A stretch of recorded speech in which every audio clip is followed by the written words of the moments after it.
Cricket board management committee को D notify कर दिया गया है। नजम सेठी समेत तमाम मेंबरान गैर फाल हो गए हैं। वज़ीर आज़म ने पीसीबी बोर्ड ऑफ गवर्नर्स के लिए ज़का अशरफ और मुस्तफ़ा रमदे को नामजद किया है।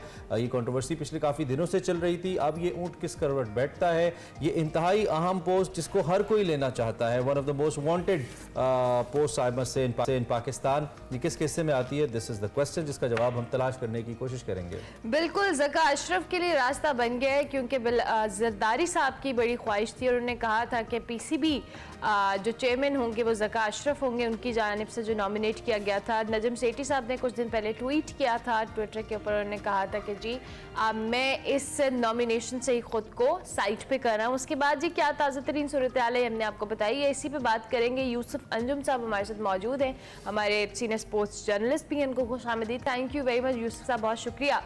ये मामला बिलाखिर अब कुछ हद तक क्लियर हो गया है। पहले बड़ा मुबहिम सा मामला था कि क्या किस तरह से इस प्रोसेस को आगे लेके चला जाएगा, जबकि गवर्नमेंट की जानिब से नजम सेठी साहब थे और जो पीपल्स पार्टी यानी आसिफ अली जरदारी साहब ने ज़का अशरफ साहब को नॉमिनेट किया था।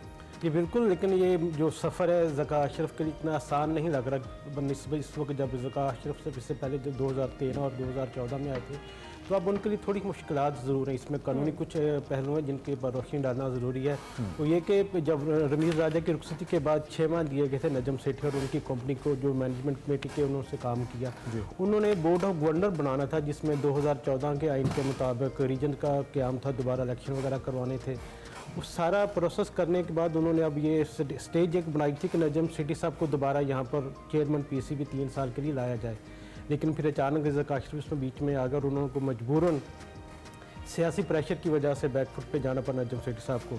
इससे पहले भी नजम सेठी साहब 2013 और 2014 में जब भी इनका ज़का अशरफ साहब के साथ आमना सामना हुआ चेयरमैनशिप के हवाले से, तो उनको बैकफुट पे जाना पड़ा था। मैं याद है कि जब नजम सेठी साहब ने सुप्रीम कोर्ट के अंदर खड़े होकर ये कहा था कि वो अब चेयरमैन पीसीबी के उम्मीदवार नहीं है, इतना प्रेशर था उनका ज़का अशरफ का और ये चेयरमैनशिप के हवाले से। ये रवायती हरीफ है इस तरह, और हर दफ़ा ज़का अशरफ उन पर हावी रहते हैं। तो आप देखना ये कि वो इस दफ़ा किस तरह अपने आप को मैनेज करने में कामयाब होते हैं, क्योंकि जो एक सियासी चाल चली है नजम सेठी साहब ने जो अपने बोर्ड ऑफ गवर्नर बनाया, जिसमें 4 रीजनल एसोसिएशन के नुमाइंदे हैं, जिनमें आखिरी वक्त पे उन्होंने तब्दीली की है। इससे पहले डेरा मुराद जमाली था, लाड़काना था, अब्ताबाद था और उसके साथ साथ बहावलपुर थे। लेकिन उन्होंने जाते जाते जो उसको 2014 का जो आइन उसके खिलाफ एक उसमें नई शिक डाली है कि परफॉर्मेंस की बुनियाद पर इनका इंतखाब किया जाए। तो उसमें उन्होंने पेशावर को लिया है, इसके बाद इस्लामाबाद है, कराची है, तो लाहौर है साथ साथ, यानी कि अपने वो बंदे उन्होंने बोर्ड में एडजस्ट कर दिए जो मुस्तफ़ा रमदे के लिए ज़्यादा वोट कर सकते हैं। ओके। और यही इस हवाले से थोड़ा ज़का अशरफ भी टचिंग है कि कानूनी चूँकि मामलात हैं, उन जो वजारत बैन सूबाई राब्ता, उन्होंने एक रात पहले ये अनाउंस कर दिया कि अब जो मैनेजमेंट कमेटी की मीटिंग मुद्दत जो है वो ख़त्म होगी, ताकि रीज़न कोई तब्दीलियाँ ना कर सके। अगर रीज़न पॉलिटिकल प्रेशर है तो फिर तो मुस्तफ़ा रमदे साहब के लिए मुश्किल हो जाएगा ना? नहीं, लेकिन जो नजम सेठी साहब ने जो उनके जो ख़ास लोग हैं वो गवर्नर बोर्ड का हिस्सा हैं, जो 8 होते हैं, उनमें 4 पावर में नहीं है, तो पावर्स में नहीं है, लेकिन वो चाहते हैं कि हम ना खेलेंगे ना खेलने देंगे। इस फार्मूले पे ज़ाहिर वो चाहते हैं कि मैं थोड़ा सा इसमें। तो ज़का अशरफ साहब पहले भी चेयरमैन पीसीबी रहे हैं, आप कैसे देखते हैं उनके दौर को? आप तो एक अरसे से क्रिकेट को कवर। जी बिल्कुल, उनका दौर बड़ा अच्छा दौर था और उन्होंने ये आपको पाकिस्तान सुपर लीग हम देखने को मिल रही इस वक्त जो ब्रांड पाकिस्तान का, उन्होंने उसका आइडिया दिया था। लेकिन वो क्योंकि हालात उस वक्त इतने अच्छे नहीं थे माली तौर पर भी, और खुद उन्होंने थोड़ा रिस्क भी नहीं लिया, क्योंकि उस वक्त आपको पता कि पाकिस्तान में टीमें नहीं आ रही थी, बाहर के लोगों को हम पर एतमाद नहीं था। लेकिन जब नजम सेठी साहब ने टेक ओवर किया तो उन्होंने इसी आइडिया को लेकर उन्होंने दुबई में मैचेस वगैरह करा, एग्जीक्यूट किया और आज ये ब्रांड बन चुका है। तो उसका क्रेडिट किन्हीं तौर पर नजम सेठी साहब को जाता है कि उन्होंने उसको फार्मूलेट किया कि जो आइडिया था। अच्छा, पीसीबी के अंदर ऑब्वियसली नजम सेठी साहब ने जहाँ बहुत अच्छे इनिशिएटिव्स लिए हैं, कुछ मसाइल भी हैं, कुछ ऐसी चीज़ें हैं जिनमें रिफॉर्म्स की ज़रूरत है। क्या जो भी नया पीसीबी चेयरमैन आता है उसके लिए विदाउट एनी चैलेंजेस इन चीज़ करना मुमकिन होगा जो रिफॉर्म्स रिक्वायर्ड हैं क्रिकेटिंग स्ट्रक्चर के अंदर? जी बिल्कुल, हर बंदा ये दावा करता है कि जो भी चेयरमैन आता है वो कहता है हम क्रिकेट को ठीक करेंगे, लेकिन वो जाते जाते कुछ किस्म के मसाइल खड़े कर जाते हैं, जिससे जो एक दफ़ा फिर पाकिस्तान डी ट्रैक हो जाती है। तो अगर ज़का अशरफ साहब खुद को चेयरमैनशिप बनवाने में कामयाब रहते हैं, जिसका भी फैसला होना है तकरीबन 2 हफ्ते उसमें लगेंगे। क्योंकि इस वक्त जो बोर्ड के मामलात हैं वो इलेक्शन कमिश्नर शहजाद फुरकुराना साहब के हाथ में है।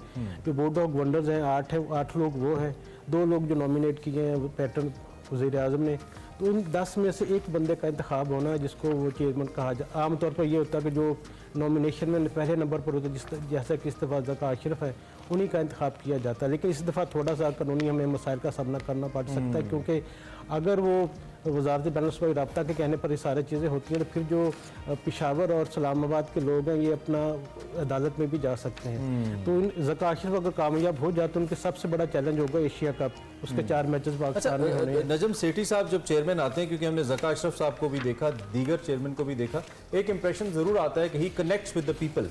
चूंकि क्रिकेट एक अवामी गेम है, पाकिस्तान में बहुत पसंद करते हैं लोग, तो कनेक्ट कर जाते हैं लोग, चाहे वो इवेंट्स की सूरत में हो, टीम सिलेक्शन की सूरत में हो, जैसे शाहिद आफरीदी को आते उन्होंने दिया था। आप ये करंट रोल कैसे देखते हैं जो रिसेंटली नजम सेठी साहब ने निभाया, इसका क्या अहाता करेंगे, क्या एनालिसिस है आपका? जी, इस लिहाज से कह सकते हैं कि पाकिस्तान में दोबारा दुष्ट ट्रैक पर उन्होंने गामजद करने की कोशिश की है, लेकिन जो उनका ये आइडिया है कि गैर मुल्की कोचेस को अभी से लाना, क्योंकि अभी जो उनके पास इख्तियार थे उसमें ये नहीं था कि वो तवील मुद्दत के लिए किसी को कॉन्ट्रैक्ट दे सके। And one last very important question, उन्होंने इस सीट पे हर कोई आना क्यों चाहता है? Why everyone wants to be chairman PCB? इसकी तो आई थिंक तनख्वाह भी नहीं होती। बिल्कुल आप सही कह रहे हैं, इसकी तनख्वाह नहीं थी। इसकी जो मुराद और प्रोटोकॉल है वो पाकिस्तान का तकरीबन तीसरा बड़ा इदारा है जिसके मीडिया कवरेज के हवाले से, प्रोटोकॉल के हवाले से हर बंदा ये चाहता है कि यहाँ पर आए। इसी अंदाज से अंदाज़ा लगा लें आपके, अगर जब चेयरमैन PCB बाहर जाता है गैर मुल्की टूर्स पर, तो उसको तकरीबन 1000 डेली जो डॉलर है वो $1,000 per day। इसके अलावा 5 ईयर का जहाज़ का सफ़र है, फर्स्ट क्लास का 5 स्टार होटल्स है, मुराद है। और वो जो प्रोटोकॉल है कि दुनिया के जो जितने भी लोग हैं वो परस्तार हैं क्रिकेट के दीवाने हैं, और जो इन दीवानों का बादशाह है वो समझे कि चेयरमैन PCB होता है। उसके एक फैसले से कोई भी परस्तार बन सकता है, कोई भी हीरो बन सकता है, लेकिन बहुत कुछ चाहिए। यूसुफ भाई, thank you very much for presence. बहुत शुक्रिया, आपने हमें इन डिटेल्स आगाह किया।